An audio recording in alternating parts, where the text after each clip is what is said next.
Hola la team, aujourd'hui on va parler de SCI, SLIR, SLIS et les pièges à éviter quand on investit en société. Avant toute chose, petit disclaimer, c'est important de comprendre que chaque situation est différente, que chaque manière d'exploiter est différente et que chaque objectif l'est aussi. Donc la manière de faire t'amène un peu plus de questionnements. Mais ici, je veux quand même évoquer la SCI. Pourquoi? Comment? Qu'est-ce qu'il ne faut pas faire? Qu'est-ce qu'il faut faire? Let's go, c'est parti. La location meublée en SCI à l'IR. Si tu as SCI à l'impôt sur le revenu, donc à l'IR, impôt sur le revenu, tu ne peux pas faire de location meublée. Sauf si c'est une petite partie des revenus. En réalité, moins de 10% est autorisé. Pour faire de la location meublée, il faut choisir donc la SCI à l'IS. Quels sont les coûts de création, de gestion d'une SCI? Est-ce que je le fais en nom propre ou SCI? Qu'est-ce que ça va me coûter? Alors évidemment, créer une SCI, ça va te coûter un peu d'argent.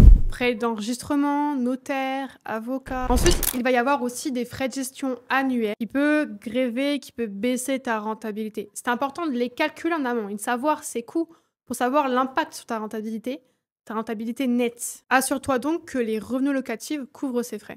Au niveau de la revente d'un bien, l'engagement de location.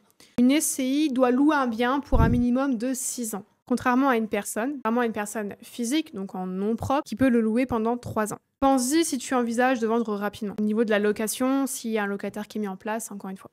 Au niveau de la complexité administrative, car en France, on le sait, il y a des procédures, là particulièrement avec la SCI, tu t'en doutes, il y en a. Et c'est en plus de formalités à respecter. Si ces contraintes ne sont pas respectées, la SCI peut être considérée comme fictive, entraînant évidemment, tu t'en doutes, des complications fiscales. La responsabilité illimitée. Les associés d'une SCI sont responsables des dettes à hauteur de leur rapport. En cas de problème, tu es cautionnaire, donc tes biens personnels peuvent être saisis pour rembourser les dettes que tu as contractées et que tu n'as pas remboursées simplement. C'est donc important d'avoir une gestion et une bonne gestion, quoi qu'il arrive. Maintenant, tu te poses peut-être la question, ok, je peux avoir une SCI. SCI pour un bien ou plusieurs biens? Comment je fais? Alors là, ça dépend un petit peu. C'est vrai qu'il est souvent conseillé de créer une SCI par bien pour simplifier la transmission et optimiser la fiscalité. Parce que plusieurs biens dans une seule SCI fera que tu augmentes ton revenu fiscal et donc que tu augmentes aussi ton imposition. En ayant plusieurs SCI, ça peut te permettre d'amoindrir